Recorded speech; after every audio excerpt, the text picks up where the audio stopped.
the summer of 1967, there was only one place to be. The whole country was on the road. Destination, Expo. Canada was growing up then. The Expo symbol consists of 16 stick-like figures. It was the coming-of-age party no one will forget.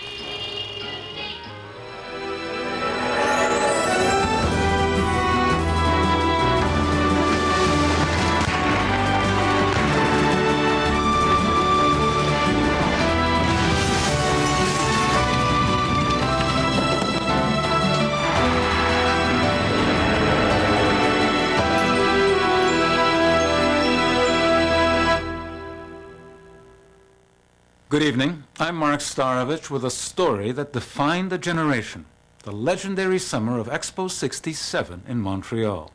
The world came to our doorstep, but more importantly, Canadians came together. For some, it was the longest journey of their lives, the first time they met a person of another color, from another region, or who spoke another language. It was a fountain of new ideas in music, art, film, and politics. It was the year Canada turned 100, and this was our birthday party. Some parties change people's lives. Expo 67 changed this country. When it was said the past is a foreign country, they must have been thinking of Canada in 1967.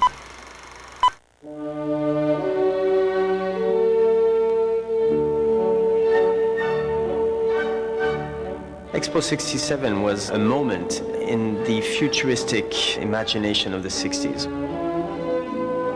The whole experience was a model of how we would live, how we would plan urban life on Earth and also on the moon.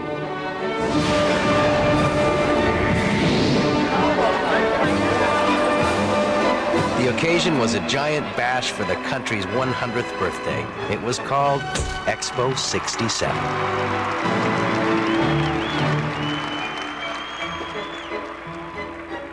As space age as it looked, Expo came from the grandest of all traditions. It was an international exhibition of the first category. That symbol of France, the Eiffel Tower, was built for such an occasion. So was London's Crystal Palace. Both were wonders of their worlds, great acts of national imagination. Canadians in the early 60s didn't have much interest in that kind of nationalistic grandstanding. It was a country without a national flag, divided between French and English. 20 million people just trying to get ahead. Dutiful, traditional, unspiced. Take Edmonton in 1963. Most people live in the suburbs. Mostly they stem from Britain. Mostly they're United Church. Mostly they're WASP. It all makes for a pretty familiar pattern of life.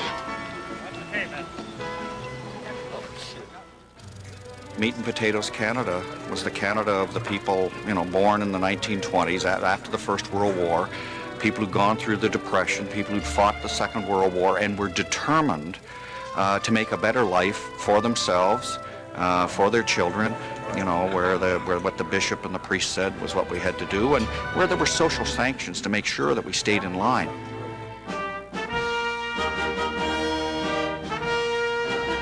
Meat and Potatoes Canada couldn't believe the audacity of the Expo dream.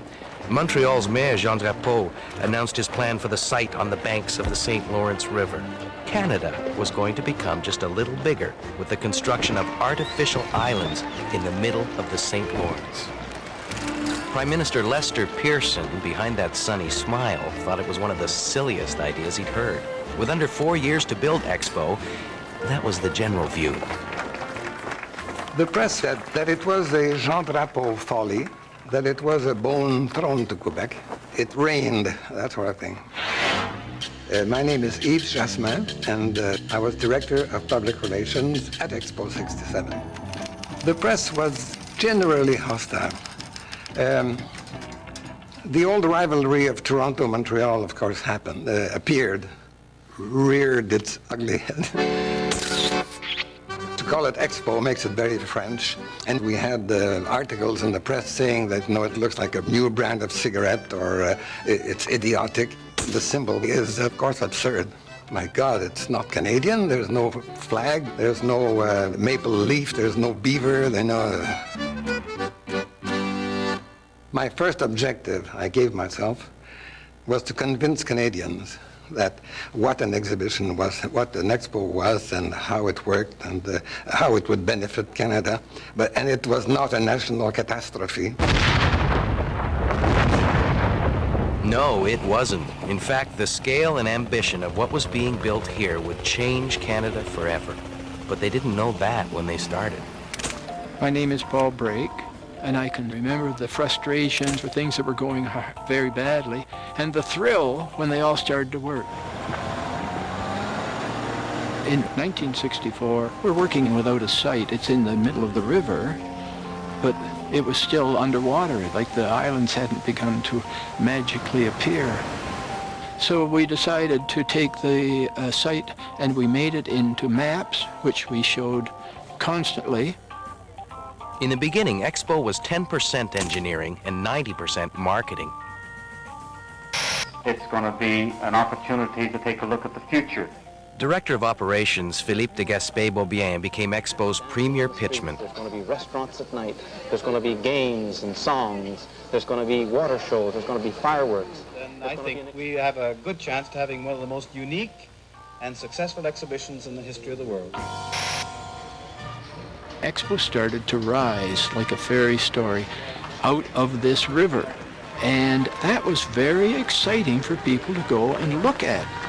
Every delegation from every country that was either considering coming to Expo or had decided to come had these tours as often and as much as they could absorb so they could get out and get the feeling of what was going on out there.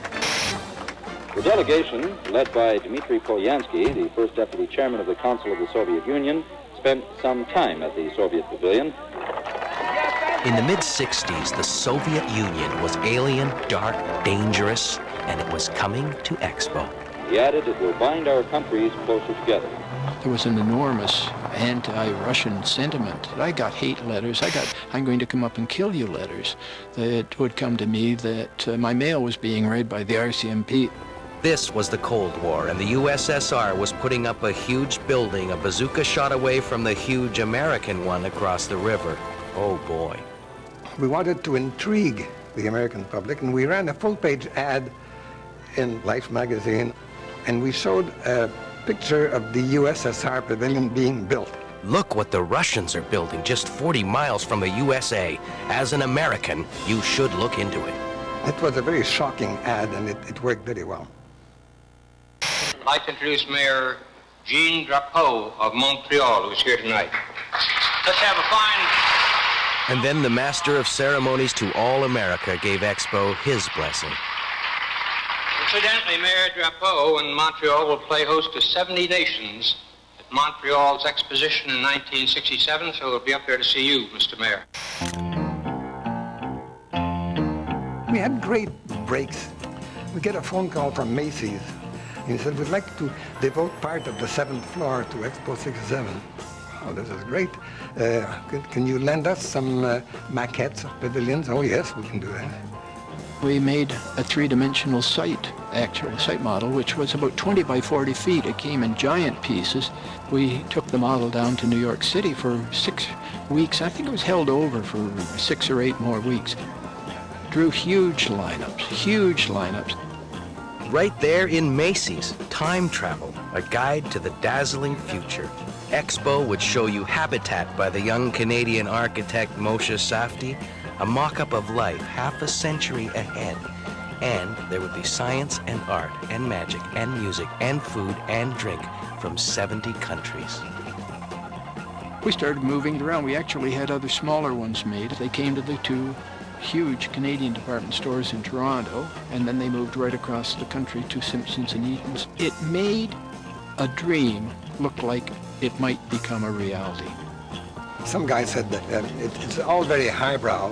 Won't we be able to get a hot dog at Expo? I said, oh, no problem. We have that. We need hot dogs. We need all the fast food requisites. But We'll do it in a cultural atmosphere. Do you mind if your hot dogs are eaten with the strains of Strauss or something? Oh, I guess not.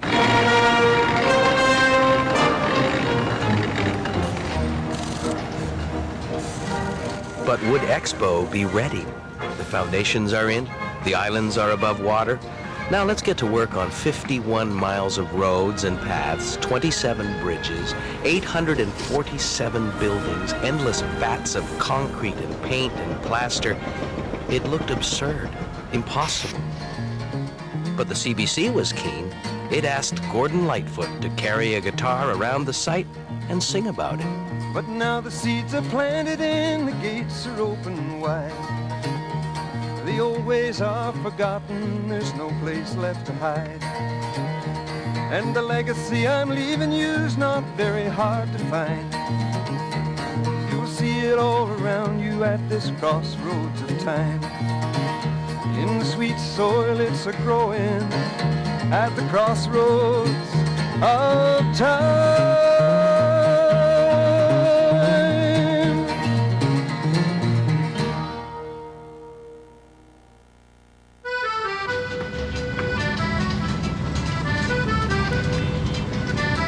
The crossroads of time were only half paved, but young people across the country were starting to believe, starting to line up for the most coveted summer jobs in Canada. Well, I saw an ad in the paper, and of course, like everybody else during that period of time, I was taken by the event and I wanted to work there. So I sent in my resume, got an interview, got the job. My name is Colette Guinel, and I was a hostess at the Quebec Pavilion. Hello, Colette. Okay, you got to coach me here because it just doesn't come natural anymore. My name is Kim Grabio, and I was the host at the Ontario Pavilion. Everybody, of course, in Canada was talking about Expo. It was the centennial year. There was so much excitement about Expo. And of course, my friends at university were applying as well. And I guess it was just a bit of a bandwagon effect. I thought, well, it would be just a wonderful opportunity. I'm William Thorcell, and I was the manager of the Western Provinces Pavilion at Expo 67. I guess I was 21. I went out to the airport in Edmonton, and there was a big jet plane sitting on the tarmac. My mother asked me where the engines were because she hadn't seen a plane without propellers, and it was my first plane ride. The Alberta that I left behind had that very rural, agrarian sort of culture to it. There was a strong religious bent. It was a conservative province. And I got on a DC-8 and we flew to Toronto and then on to Montreal. It was an overwhelmingly exciting experience.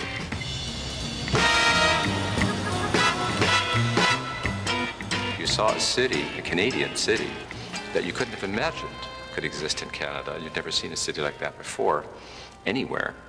Oh, yeah. Coming from Windsor, Ontario, which is a blue-collar town, you know, an automobile manufacturing city, Montreal seemed pretty exotic at the time. So the choice between working in an automobile plant and working at Expo, it was a pretty easy decision to make. For Expo, the bars stayed open until 2:30 in the morning. My name is Judy Rebick, and I was a student in 1967 in Montreal. Oh, yeah. I think Montreal was like the hippest place in North America for sure, if not in the English-speaking world then, you know. Lots of artists, writers, poets. You know, it was the height of Leonard Cohen as a poet, you know, probably the best known, but there were many, many others. Montreal was a romaine lettuce town, and Toronto was a iceberg lettuce town.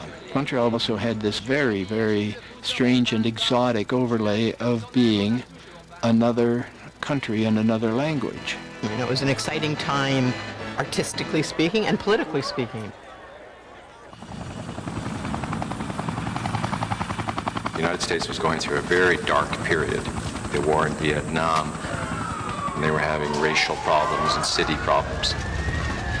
So we had a feeling that we were really kind of separating in our social values from the United States. And the engine of an Expo, which was a very big, powerful, ambitious, risky engine, it really served as the focus point, the funnel for our changing sense of ourselves and what was possible. But violence was also possible at Expo. Not long before, the FLQ was leaving bombs in Montreal mailboxes. And we were afraid that it might happen again. I had some people in my staff who were strongly separatists. I said, look, if Quebec ever wanted to become independent and ever wanted to show what it could do, it would be very fortunate to get a world exhibition. And we're getting one. And Quebec plays a very important role in it. Pass the message on, don't rock the boat. If you did, security would be waiting. There was an elaborate, state-of-the-art command center. Some of the security preparations, though, didn't impress the international media. 5 days ago, these men were insurance clerks and cooks and salesmen and gentlemen of leisure. Hey! Some of them have been given a few hours weapon training and will actually carry arms. If their marksmanship is no better than their drill, visitors to Expo are best advised to take cover. The CBC contributed travel tips. Yes, people are going to be coming to Montreal from all over the country. Now, if you agree that half the fun is getting there, then you'll want to do so as easily and as inexpensively as possible. People in English Canada didn't travel very much. We were not that affluent, and we didn't even travel much within Canada. I think for a lot of people, the trip to Expo 67 might have been the first time they'd been to Montreal. Perhaps at this point we should pass on a few driving tips. First of all, in Quebec, most road signs are in French. Nord is obvious. North, Sud, South. English Canada, who had only ever known French Canadians as stereotypes, pea soupers and all the other kind of put-downs. Now this is a vibrant new society. This was an instance where they actually started to think, well, what are these other people? Let's go down and have a look at what these folks are like. My name is Fred Briggs. In 1967, I was the skipper of the 25th Hamilton Sea Scouts Port Troop. Most of the kids had not had a lot of experience traveling, so we did a lot to try to raise some money to go. They were from an area that was not very well off, and getting them to see Expo would give them a much wider experience in life than they were going to get without it. The nation's teachers got in on the action, too. On the blackboard, children, I have drawn the Expo symbol. It consists of 16 stick-like figures with arms upraised, and they are in a circular formation, indicating men joining hands around the world. In late '66, Expo was everywhere. The continent of Canada with things to do and see. It's a year to try to feel alive, learn what it means to be Canadian, Canadian, lucky folks like you and me. Pull up at the Tiger Pumps, and if any two symbols are the same, one of 50,000 Kodak Instamatic camera outfits is yours. The tide literally turned. The whole world was suddenly talking Expo. Just in time, the world's best party was about to begin.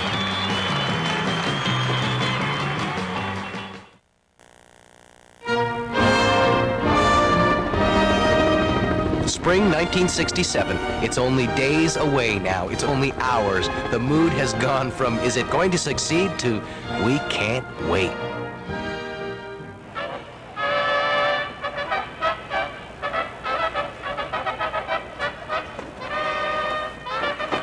Montreal, Canada, on the sun-filled day of April 27th, 1967.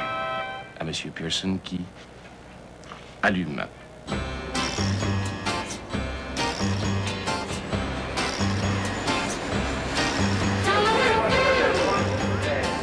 There were huge crowds. I mean, just literally thousands of people were at the entrance waiting to get in. It was thrilling. I do recall walking across the bridge over to the, from the Ile Saint-Hélène to the Ile Notre-Dame, and seeing this beautiful sight, you know, sparkling against the background of the St. Lawrence River. And I do remember Bobby Gimby's song, Canada, playing over the loudspeakers as the fair opened that day.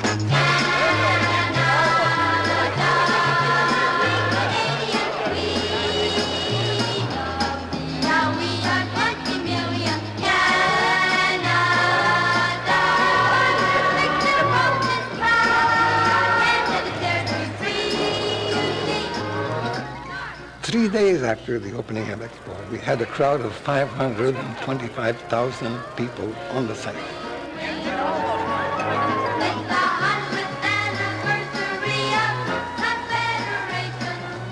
You had the feeling that the whole world had an appointment with you in your own living room, in your own backyard, and you were happy to see them there.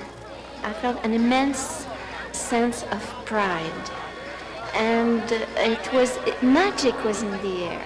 Canada was asserting the fact that it was unique, it was different, it was bilingual, and it was bicultural, soon to become multicultural, and feeling kind of good about itself, and feeling that we could have a party and invite the rest of the world. And if you're inviting everyone, everyone needs a passport, an Expo passport. And they have to have it stamped to go into each nation. What is more realistic than visiting the French pavilion? Then you have to have it stamped by a French official at the door. My kids loved it. They loved going down. They went down almost every other day and had their passports stamped eventually at every single venue that was giving a stamp. That idea then that we go to Montreal and we get these passports to all these places in the world, well, most of us had not been to all these places in the world. And now, the kids who went loved all those passports and said, I'm going to go to all those places in the world. And so you start seeing in the late 60s and the 70s, students going off to Europe, backpacking and so on, to actually see the places that they first may have been introduced to when they went to Expo 67. The whole country had fallen under the Expo spell. A national migration towards Montreal was underway.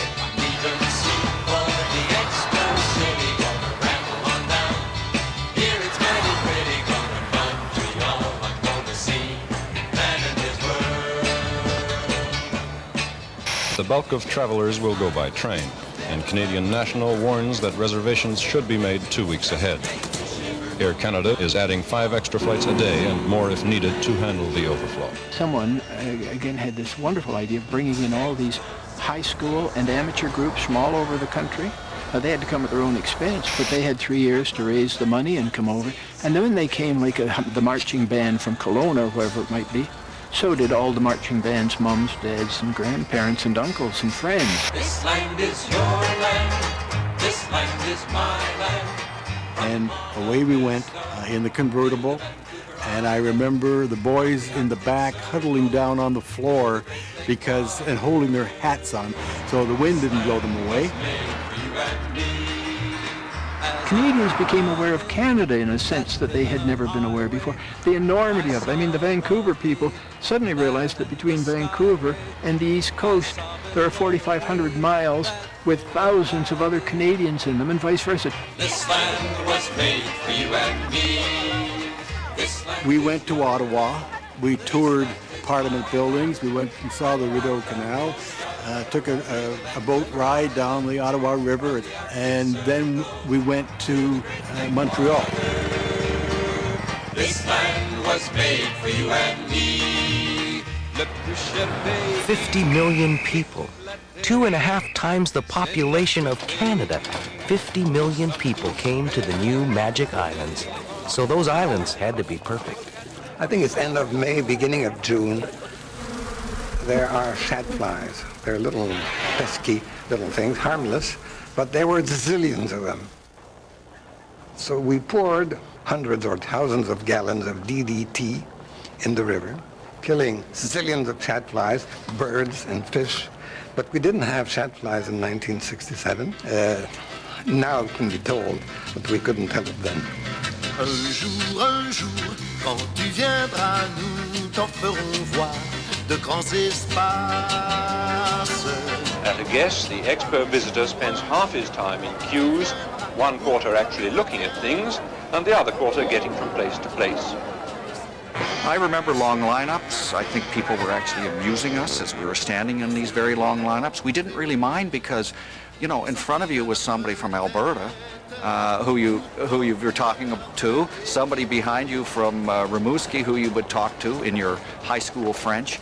I guess for that cosmic moment, you know, we stepped outside ourselves, our shy, deferential, and self-effacing Canadian self and became just, you know, more friendly, more outgoing, more confident.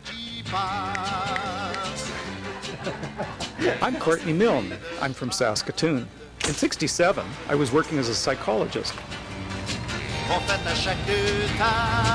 Many of my friends in the States were making their pilgrimage to Expo 67, and I remember feeling this great sense of pride that it was on our home turf. And Montreal was a place I had never really visited before then.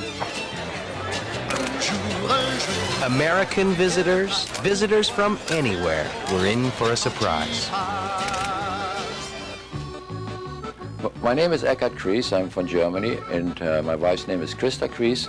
We came 1967 to Expo in Montreal. We always thought Canada was just mostly trees and forests and lakes and bush. So Expo 67 in Montreal. Trees, forest, bush? Try the 21st century. We just couldn't believe it, that it was even possible to build the island there and put up big buildings and, you know, to people to come and visit. It was just incredible.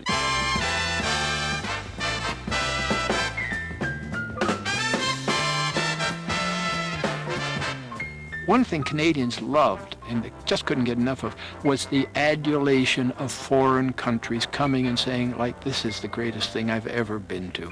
We're very prone to be negative thinkers before Expo. I think we changed our attitudes to a certain extent afterwards. No one who visits Canada this gala summer would think of leaving without taking in the dazzling sights of Montreal's Expo 67. And that goes just as much for Her Sovereign Majesty as for any of her Commonwealth subjects.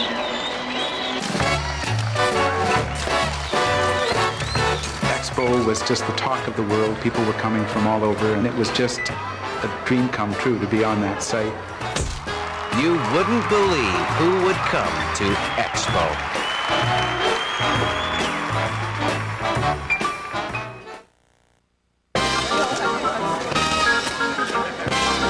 All that summer, the stars stepped out in sunny Montreal.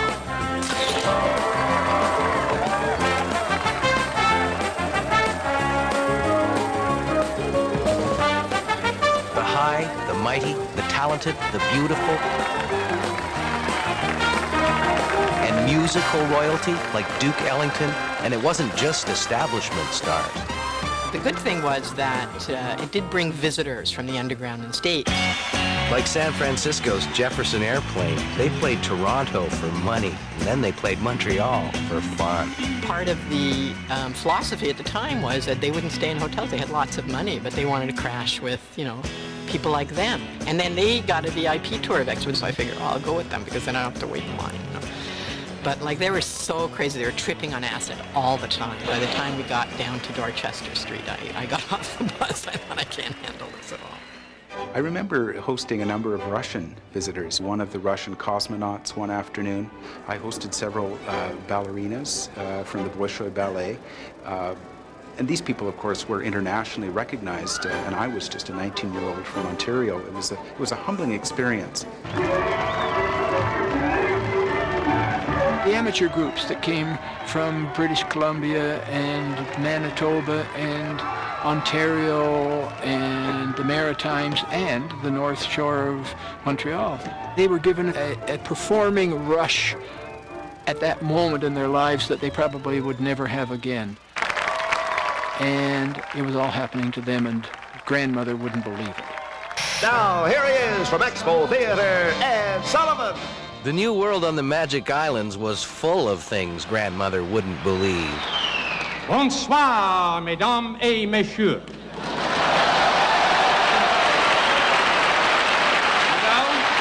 We're telling everyone in the United States to get up here quickly, if they can get in. If you were a child, your future was right up there for you to see. You might go into space on a Soviet rocket or an American rocket. You could go to the moon. Wow. My name is Stéphane Aquin. I was 7 during Expo 67. I have a few recollections of visiting the American Pavilion. The space exhibit that dominates much of the pavilion is one of the reasons for its being among the most heavily attended buildings. the 60s were based on the race between the USSR and the USA to conquer space and to go to the moon as fast as possible. And this triggered an extraordinary optimism among many communities around the world that the world would change, that we would expand our environment, that we would live on the moon, and it would take a few decades. We'd be there. We'd have colonies there. And this was a belief shared by many. Utopia was at the doorstep. Wonderful things to the left of you, to the right, above, below, amazing things, fast things. None of the Hamilton Sea Scouts had been on a subway before. It was an experience just to get on, looking at this thing, and I'm going, wow, this is like, it's huge, and there's all these people, and they're all going in the same direction. And it was fantastic. It was faster than local transit, I'll tell you that much. Everything was amazing, but the movies, the super-sized movies, everybody had to see them. You waited for hours, but you didn't mind because the movies were amazing. I think I had grown up, going to the Roxy Theater in Saskatoon, watching the Westerns on a Saturday morning, and it was always one screen, and it was very exciting. But I had no idea that you could have surround screens, or you could have them down below you and above you and beside you. Give us a place to stand and a place to grow, and call this land Ontario. A place to stand, a place to grow, Ontario. A place to stand had been put together in a way I'd never seen before. There were multiple images within the frame, repeating actions half a second or a second after each other, and choreographed with music. It was a sense of unbridled opportunity. Hollywood gave it an Oscar. I remember walking out and just seeing the bright sunshine at Expo and going, I'm in the wrong field. I'm going to go to film school. So my whole life I owe to that one day at Expo. Expo would change everyone a little. Expo would change many people a lot.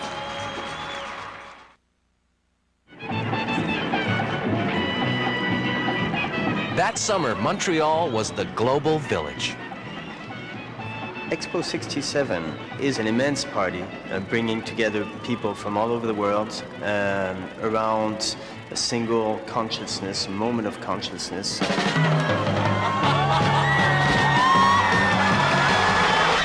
But it is also a party for the youth, the coming of age of that boomer generation. It was a summer of love in San Francisco, but also in Montreal.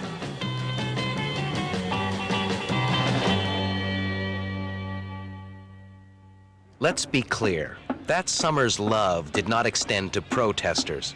Soon after opening day, some anti-war marchers reached the site.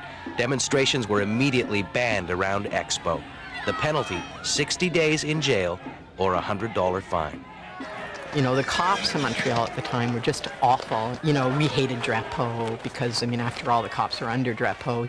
His government was corrupt, and all of a sudden he's being painted as a big hero because of Expo. It was so unreal. It was creating a fantasy world. Here was all this fancy technology, beautiful buildings, everything else. Nothing that was going on in Quebec society was reflected there. So, you're out in the streets getting your head bashed in by cops in an anti-war demonstration, and then you go to Expo and it's all, la, la, la, la, aren't we wonderful, aren't we beautiful, And there was all this stuff going on in the streets of Montreal. Those streets, not these. These streets were non-political. One big non-political party. There was an expression at Expo, the Tant qui bouge. I think that was the official slogan for La Ronde, which was the amusement park, which means it's action time. I wrote back to my family, just outlining how much fun I was having. Maybe in a very unconscious way, I was trying to get my father, who was so strong in the work ethic and working all the time and only taking Sundays off simply because that was his Baptist duty, to have a little more fun in life. And, it was that sense of that there is more to life than just making money and just looking after a family.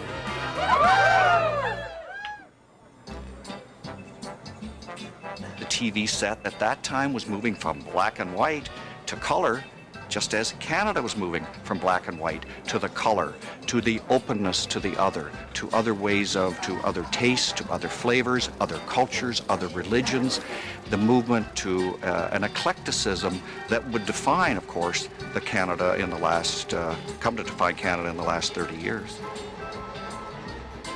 To us was like took a trip around the world. So we decided right then when we were at the Expo that we would like to immigrate to Canada. And that's what we did. They were playing this wonderful Cuban music, you know, the son music, which some people now are familiar with. Back in 1967, the only place you could hear them was the Cuban Pavilion at Expo. So we really got into it, you know, listening to this, the rumbas and the mambos from Cuba, eating black bean soup, and just talking about the Cuban Revolution. I ended up going to Cuba 2 years later on a work exchange program just because I was so fascinated with the culture from that experience at Expo. Not the kind of fraternization with the enemy that would play well with one very important visitor. United States Day at Canada's Centennial Expo 67 brings a surprise visitor to Montreal. When President Johnson came, he sort of breathed through the U.S. pavilion, which he hated. He thought it was, you know, the queers had been at it. You know, it's all hanky-panky and nothing about Texas. Anyway, he was not amused at all. And on U.S. Day, on the Magic Islands, the world outside abruptly intervened. Somebody phoned and said, whoever raises the American flag will get a bullet through his heart. So instead of the usual scout who would pull up the flag, it was the scoutmaster who donned a bulletproof vest and pulled up the flag, and there was a large tear in the middle of it. Accidental? We don't know. Probably somebody's idea of protest. Anyway, Newart said, pull the goddamn thing down. And down it came, and on it went. Expo Summer for all the world to see, full of music and magic and new ideas and new feelings. We were all feeling very proud, and we were all feeling very proud for the Quebecers too, because what they had managed to do in short order when they had had a reputation in the past of not being very technical, being lawyers and priests, etc., and now they had come and were rapidly had come past the rest of us. Expo 67 certainly has become, in the collective, imagination of history, the moment, the defining moment of the 60s. For Canada, it was the centenary of the Continental Confederation, but also one of the great moments of the sovereignist movement in Quebec is 1967. No single moment more definitive than when the French president, newly arrived in Quebec to visit Expo, seemed to endorse Quebec's separation. Vive le Québec!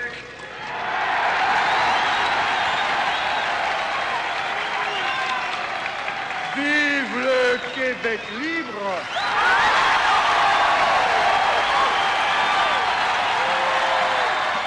Independence was in the air. The day after General de Gaulle had said, Vive le Québec libre, was the official visit of the general at the Quebec Pavilion. Ottawa blew up and said, you can't have him at Expo. Just tell him to go home. And we said, no, we're not political, and General de Gaulle is welcome at Expo, and he came. And I was assigned to walk in front of General de Gaulle. Everybody was crazy. There's no other word for it. And it took seconds for the crowd to break the police cordon, and then the newspaper and media people were all over the place. It was a run for your life situation. General de Gaulle never went where he should have. Nobody went where they were supposed to be. So it was a crazy situation, really.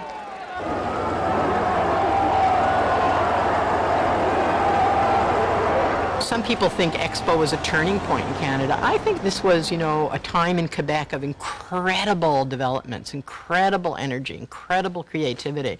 And Expo was in the middle of that, in the mainstream part of it. Canada was growing up then.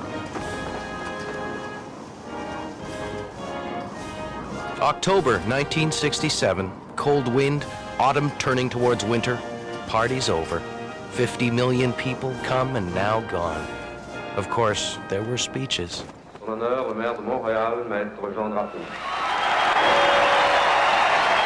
Montreal's mayor would ride the Expo success to Olympic disaster and cripple his city financially. Our Prime Minister, the Right Honourable Lester B. Pearson, speaks to all of Canada and to the world. But after Expo, nobody had to ask anymore what it meant to be Canadian.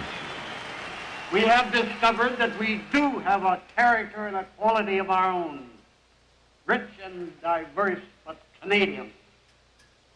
I think probably Canada was starting to fall in love with itself in its own shy and, understated way, but a feeling of confidence that this could be a great country. This could be a place where, if you're the best and the brightest, you may not have to leave for New York or Los Angeles. Maybe you can do it here.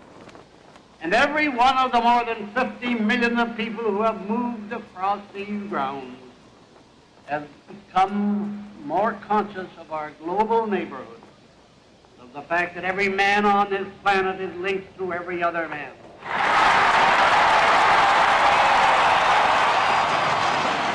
The Canada we're in today is very much the expression of the values that Expo represented. Canada as the microcosm of the world. There was to be no national monument like the Eiffel Tower for Montreal. Expo's legacy was change. It changed what the world thought of us and changed what we thought of ourselves. If you went to the University of Expo and the University of Montreal, that experience, you came back with an education that would change you, I think, changes your DNA a little bit.